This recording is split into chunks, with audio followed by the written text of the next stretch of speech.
everybody. Welcome to the Kayak Bass Connection. This is the podcast that explores our connections between kayak anglers and all those fish that we love to chase. So I'm your host, Jared. Tonight, it's a really special night. I've got a couple different guests that are with me tonight for tonight's interview. A couple experienced kayak tournament anglers, Larry Horne and Nick Tipton. Larry and Nick are here to talk about their adventures on the water and their tournament experience and share some lessons that they've learned while they're chasing some success on the tournament trail. So welcome both gentlemen. Oh, thank you. Yeah. I was going to start out by, if you want to just tell us a little bit about yourself, maybe how long you've been fishing, what kind of general area, what your experience is like. Larry, I want to start with you. Well, I pretty much grew up fishing San Diego Bay with my dad, saltwater, freshwater fishing out of a boat, shore fishing too. Um, pretty much been fishing all my life. Nice. Honestly, I really didn't catch a largemouth bass until I believe I was 21 years old. So Oh, yeah. mainly I was a saltwater angler for sure. Awesome. Fantastic. Nick, what about you?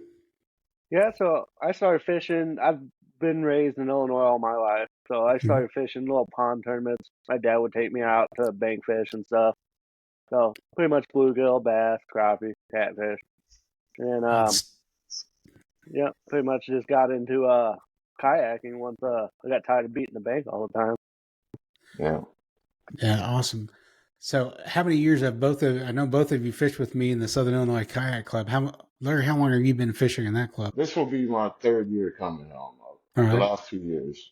What about you, Nick? This is going to be my fourth season. Okay.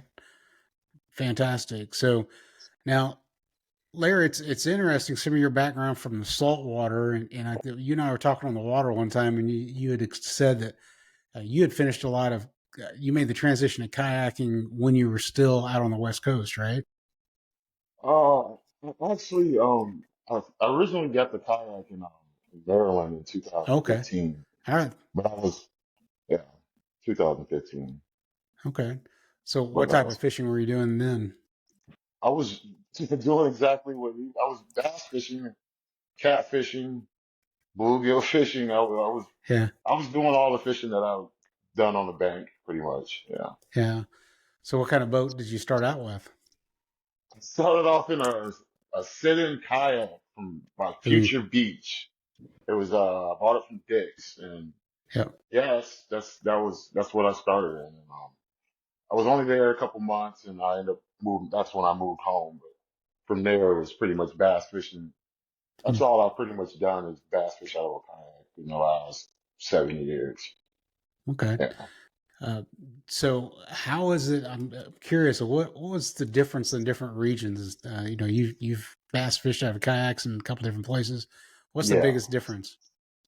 Well, California is it's real pressured water. San Diego, we got real small lakes, and the boaters that come out. Our lakes aren't even open every day. They're not stock lakes or anything like that. They don't stock bass in them, but they do stock trout in some of the lakes. We got a history of giant bass caught out of those lakes. But it's really finessey, drop shot, the weightless Cinco. People throw some cranks, and they do some other techniques too, but really tough, really pressured, really tough, really tough. I don't know about you, Nick, but I thought some of our lakes that we fish are pretty pressured. Oh yeah, seems like it to me as well. Yeah. So how's it differ from what you've seen here, Larry, and what you saw out west? The amount of pressure. They are pressured lakes out here, but these lakes are so in some cases some of these lakes are 2 times, 3 times the size of our lakes. Some of the lakes that we have out in the San Diego area. So when you got 50 boats piling up on our lakes back home, or 100 boats, that's a ton of pressure and on those smaller reservoirs. But they're great fishing. You know what I mean? Some years are better than others. I know the last couple of years been really tough out there for those guys. But if you can figure it out, you're most definitely gonna get bit more. But the difference is I would say I find myself getting bit out here a little bit more. Hmm. I got the confidence to throw different baits. I think I was kind of a, Cinco crankbait guy. Maybe in California, I probably do that a lot, but I'm throwing the frog out here, and that's stuff I wasn't doing out there. Hmm. So Hmm. it's very different, I would say. Yeah. What Yeah. about vegetation? Do they have as much vegetation as the water as you do in We Illinois? got like you guys have more vegetation. We don't have the lay down types. Hmm. You see a lay down out there. It's might be the only one on the whole lake, Yeah. but there's not very many lay downs at all. We got rock and we do got some pads. But our biggest vegetation, I would say, is tules, and Hmm. some of these tules are sticking up out of the water 6 feet, 7 feet in the air. I mean, you're probably sitting in 10 foot of water. So, yeah, there's a certain type of fish that live in there. You can kind of tell when you catch them because they're darker Hmm. than if you were to catch some schoolies out in the open or whatever, 20 foot of water. But it's just a darker. You can tell those fish live there. That's kind of what my style was. Is running the tule lines and just chasing them. Pretty much, Okay. like I said, they're so small you can circle the lake, but So, do there's any of those finesse tactics actually transfer well for you when you came to the Midwest? the Cinco for sure. The Cinco is, I think, is good anywhere, to be honest with you. But Hmm. I've actually caught some decent drop shot fish out here in tournaments. So I think that's probably my biggest play from out that way because I've caught fish on crankbaits out here too. I don't think I've been setting up. I fish too much grass to fish crankbaits, so Hmm. that much, especially out here. I like to get in the thick stuff. Yeah, it seems like we do fish on our summer tournaments involve a lot of vegetation. It seems like. Yeah. Oh yeah. Oh yeah. Yeah. Yeah. Sounds of it. Okay. So, do you approach your tournament strategy? Is it any different here than it was out there, or do you still Well, try to I just get wouldn't say fun? I mean, it's always get fine. I wouldn't say that it's any different. What I would say is that I've got better. So I'm the confidence level as far as like I'm not really too worried about getting fired too much anymore. That's not really what I'm thinking about. Hmm. I'm really thinking about fishing clean. Um, I need to pre-fish more. That's something that's killing me. But these lakes being so spread out, I'm not used to some of that. With the local club travel type. There's a lot of travel in the club out here compared to we got 6 lakes in San Diego that are Yeah. all distant from each other. So I can Yeah. pre-fish so much more on that level.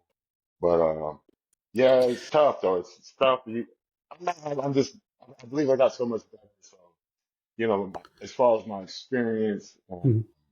just being a rod and reeler my whole life, I think I'm just getting better. And technique wise, is you get out there and they kind of throw everything out the window sometimes. So half the time it don't go the way you plan on it going for sure. So uh, Amen to that. Oh yeah. I try not to even get my head psyched around. Oh, I'm going to do this and do that and do that, and because it Yeah. normally gets tossed pretty quick if you're not on them at least.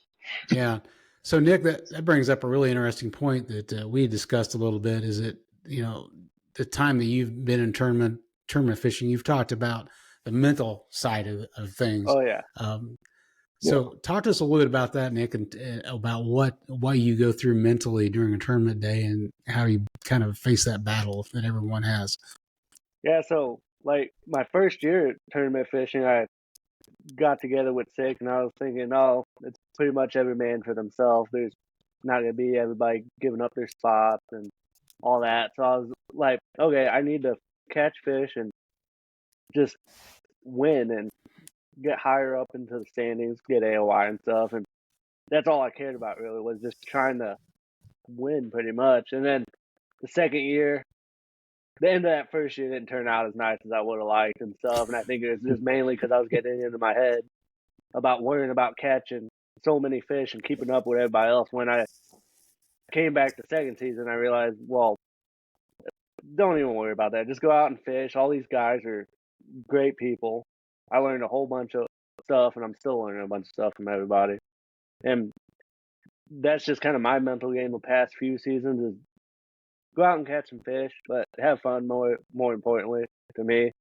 Because at the end of the day, it's just we're just going out there to be outdoors people, and just staying positive. You get negative. I was listening to some of your older podcasts over the past few days when you were talking to Dave, and Hmm. pretty much the same thing. If you don't have a positive attitude, you're wasting your time pretty much Yeah. in a tournament setting. For me, if I'm in a Mm.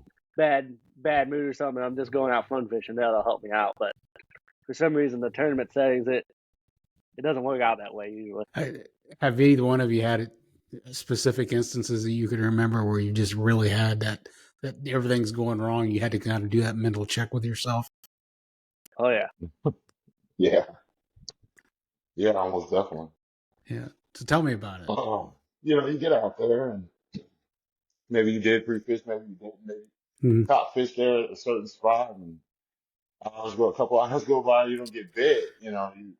It's a it's a struggle. I ain't gonna lie. A lot of times when I'm out there struggling and trying to find that second win, I usually stop. I might go on the bank, use the bathroom, Mhm.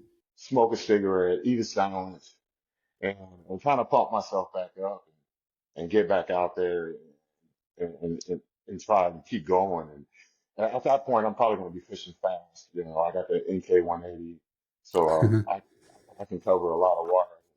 I can run a quite a good distance. So at that point, I'm most likely going to start fishing really really fast. Usually, when I catch one, I can probably get another one there. So that's the only at that point. What at that point is when I'm going to slow down. If I get one. Normally, when you get a bite, kind of things pick up, and you got that window. So Yeah. you got to get them. You got to get them in that window. Sometimes it never opens back up. So oh it yeah, Yeah. hurts. yeah. Yeah. It's What definitely. about you, Nick? Have you had any specific instances you can recall that they were just having a bad day and were able to turn it around? Oh yeah, I think the classic last year for sure. I started off the day Mm. going out. Me and Darren were heading out, and it was a really windy day.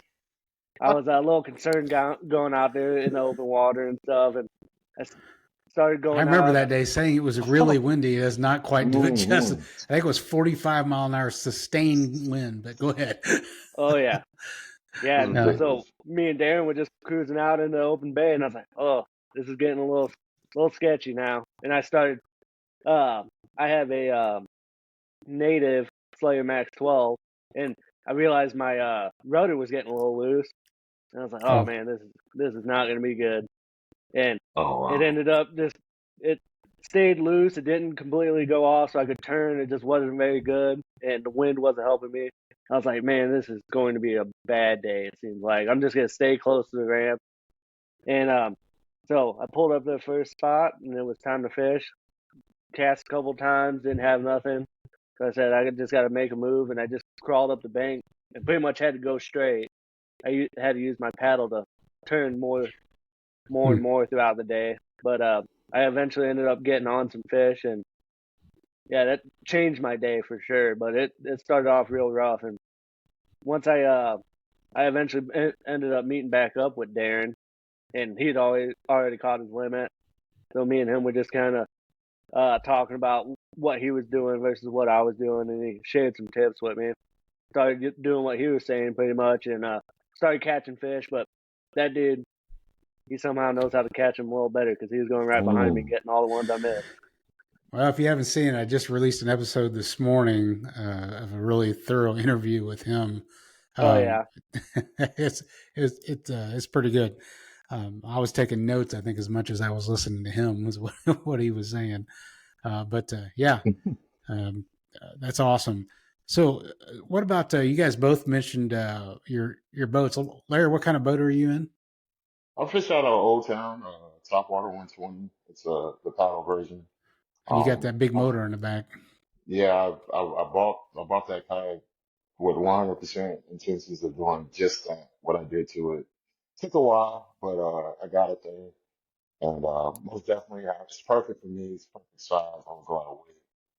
Holds my batteries. So, Hmm. yeah, and it actually got through that day on Cedar, that championship last year, without flipping everything with all my gear. Oh my goodness. Oh yeah. That was I'm not even gonna kid you, that was the roughest tournament I've been on. And I've been on Lake Murray. Hmm. I got to fish Candlewood in Connecticut. I got to fish Lake Havasu with all KBF events. And those were some windy days. Cedar Hmm. was blowing. People were, wow. I Yeah. thought somebody was going in the water. I did not want it to be me. I Yeah. was very, Same. I actually took a break. I took a break on that tournament too. I took like a 20-minute break just to kind of Yeah. reset. I had a limit though, but I took a break. Oh yeah. Not Good even kidding. lesson learned there. And Nick, you said you're in pedal kayak, right? You're in a native. Yeah. Yeah. All Native right. Slayer Max 12. I got from Jadiz.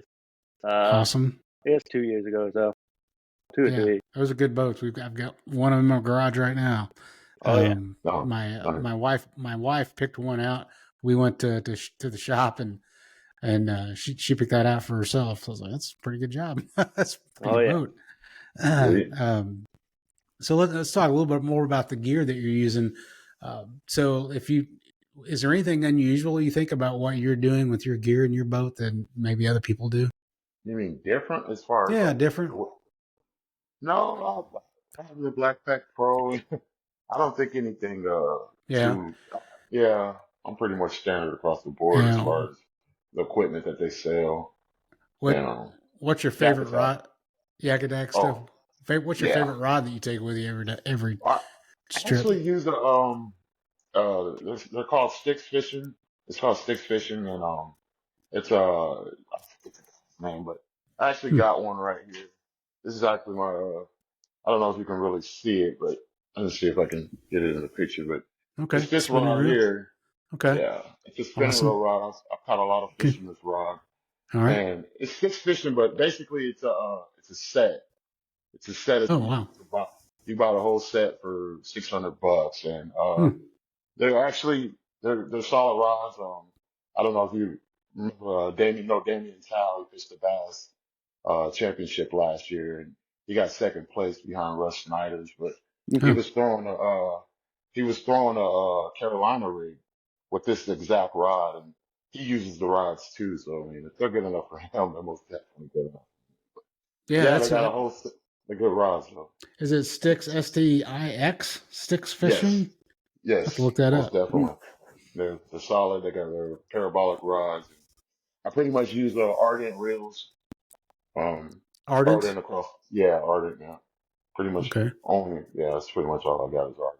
I don't know that I've ever heard of those before. Ardent. So that includes baitcasters. Yeah, they're made out of they're made right here in Missouri. To be honest. Yeah, Huh. I have to yeah, check yeah. that out.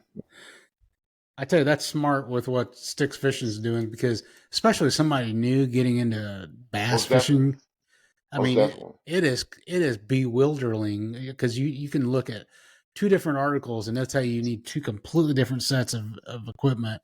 Um, that's just to have a standard set. It's like boom, Most it's a definitely. good start, good place to go. That's It's got smart. the Does it? I can throw anything from a big swim bait to a finesse drop shot. Yeah. The guy that designed the rods, he's like 6'6", so they're longer rods.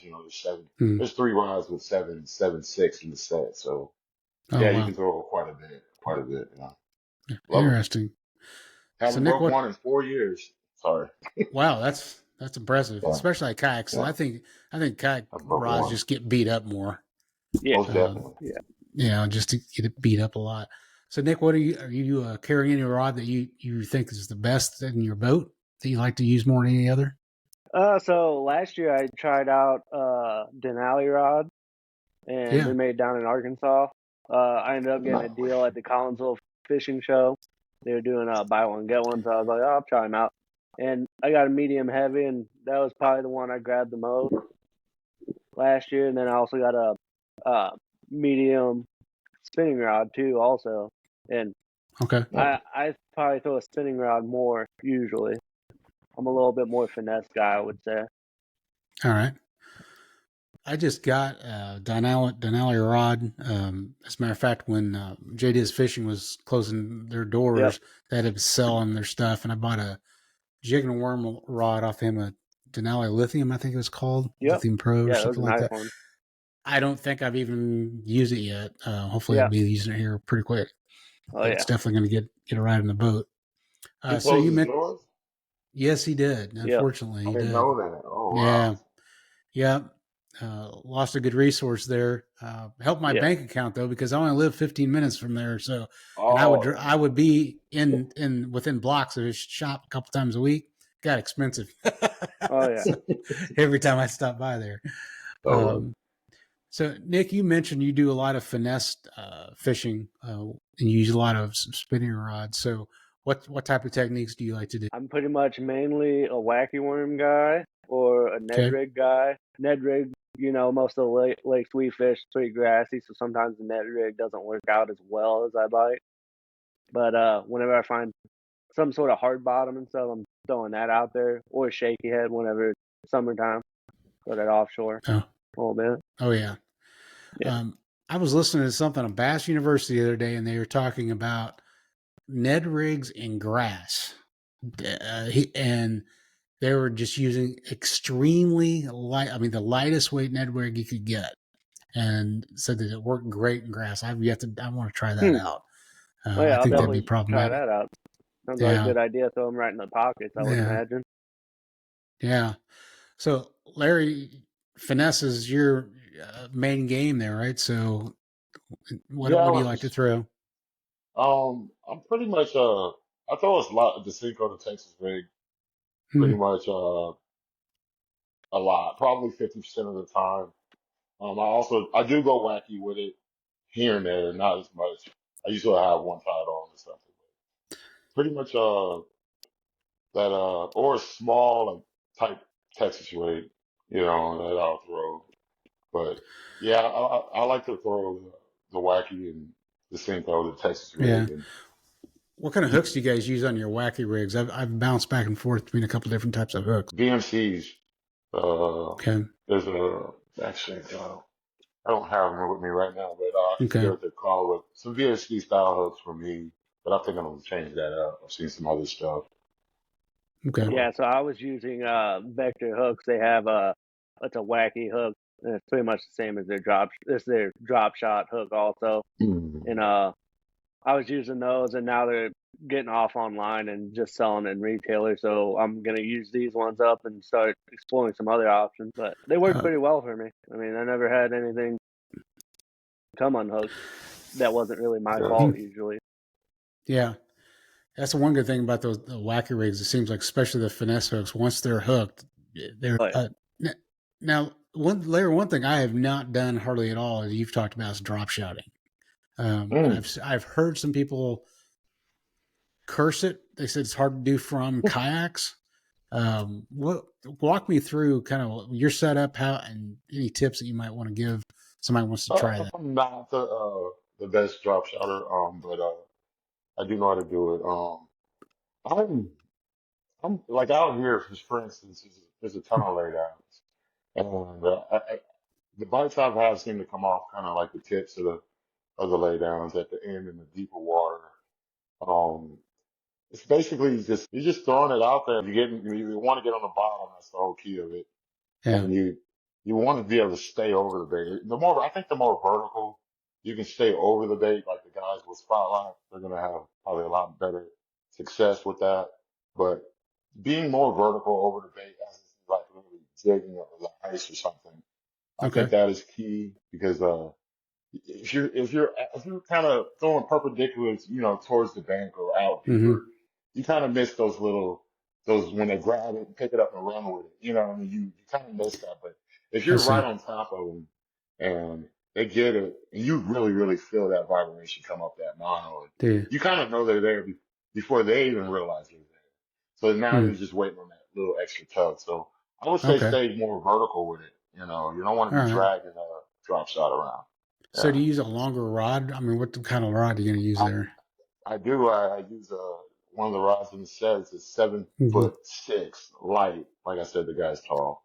It's a Yeah. 7'6" and it's a light action rod, and it's got that tip on there. And as soon as you can feel them suck it up as soon as they Mm. grab it. Even if they're playing with it, sometimes you might even be early because they might not have dog, but most definitely got to wait on them. But Huh. yeah, Interesting.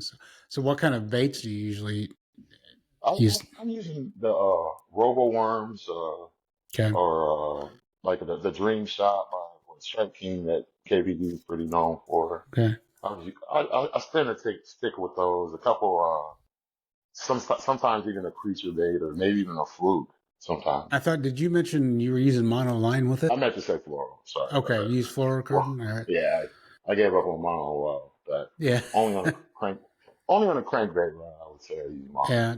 Now, do you Yeah. use a braid leader or do you just go straight fluoro? I've experienced with I've actually done backing of mono on the spinning reel and Mm-hmm. then run a fluoro leader. I've Okay. never done the braid fluoro or anything like that. But it's been successful. I've never had any issues with the knot breaking. All But right. yeah, Yeah. To me, I've the experienced. But yeah, big thing I've noticed with fluorocarbon is it's just, number one, it's very expensive. The good stuff is, and secondly, it just doesn't seem to last. And that for me anyway. And it tears uh, up. yeah, so I, I've been pretty lucky using it just as a leader, but that's been all right. Nick, what about your experience? Yeah, so I'm running pretty much braid to fluoro leader for most of my spinning Mm, rods usually. Okay. To me, it feels like it's I get a little bit more sensitivity out of that braid, and I haven't ever really had an issue with breaking off leaders unless I get lazy and just don't check the knot and stuff. And I'm Okay. running probably about a 5-6 foot leader usually. oh, okay. Go ahead, Larry. Nick, are you running it outside the it's not on the spool.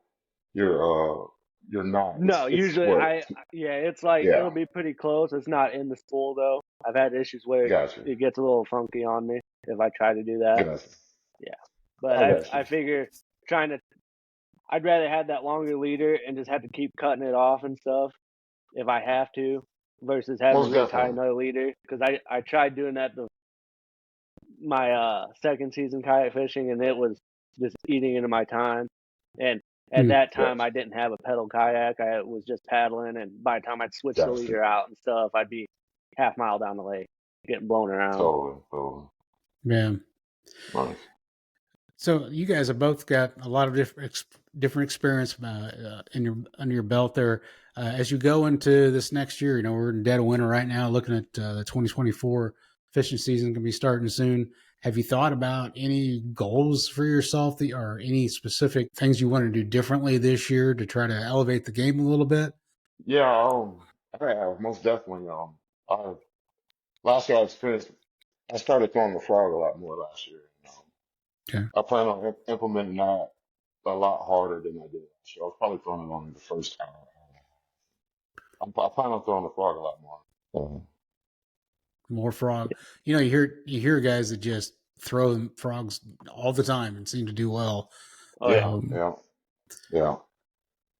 Nick, have Uh, you thought of anything going forward in 2024 season that you're going to look to try to any goals or anything? Yeah, so goals for sure. I would love to make the crossroads. That's been my goal since Oh yeah, the second season. That's a hard group to crack into though, with all the guys on our club. But if you can get yeah, into that, you're doing something right. That's a yeah, goal for me. I like trying to make the classic. Classic's a good time. Get to fish with everybody a little earlier and stuff. I just want to catch limits every tournament, or at least try my hardest too. That's just a weekly goal there. yeah. And That's a good. yeah, and then I think like Larry was saying, I actually like fishing the frog a lot. I don't catch as much as everybody else seems to. I don't know what I do different, but I throw a frog a lot. But I think this year I'm gonna try and do a little bit more jig fishing. After listening to mhm, Kessler talk and stuff, I'm gonna see if I can take some of the tips he was Yeah, talking about and implement those into this season because I have a bunch of jigs. I just do not throw them enough, I don't think. So. Yeah, I think that's one of those things you just got to put it in your hand and just work it through, man. Yeah. Time and time again, just patience on the water. So, Larry, have you found anything that makes you a little more effective at frog fishing than you were when you first started? Uh, no, not really. Well, actually, yeah. The rod, one of the, the set of rods I've been talking about this whole time. Okay. It's the number 4 power. It's a top water rod. And it's perfect for the frog. And I got the right reel on it. And I'm gonna change the line setup on it this year. But it, yeah, I'm buying more expensive frogs. I use the Spro frogs to. I haven't even lost one of them yet. So I bought about 5 or 6 of them a couple years ago. I Hmm. still got a couple of them still fresh in the pack, so I haven't even lost one. And Wow, that's they impressive. they they chew it up. I mean, I missed some Yeah. good ones last year on it. Most definitely, missed some Uh, good ones. so, what kind of line do you use? Using mono or Uh, fluoro or braid? I'm pretty much. I've been experimented with braid last year, Mm-hmm. and I'm debating on not even using braid. I actually got braid on the spinning reel here. Okay. Um, yeah, I'm pretty much. I'm probably gonna go across the board red label. Okay. Uh, yeah, Seager. Across the board. Yeah, I there's think something I'm to be gonna said just. for that consistency, right? You know exactly what you're Yeah, getting. like you said, that the fluorocarbon is so expensive, Mm-hmm. and I'm, I'm finding myself spooling up every tournament. Not every rod, but sometimes 2 rods, sometimes maybe even 3, but at least one. It's always this damn spinning rod. Excuse me. It's always the spinning rod. But I got it on my hand so much. I throw a spinning rod quite a bit, and that's that one, and I have another one over there. Those are my top rods that I throw the most. So, what do you know? What size of spinning reel that you're using? Curious. The 2500 series, series. Okay. yes sir. Yeah, 2500 series. It's Arctic Awesome. sports reel. Yeah. Nice. Very nice.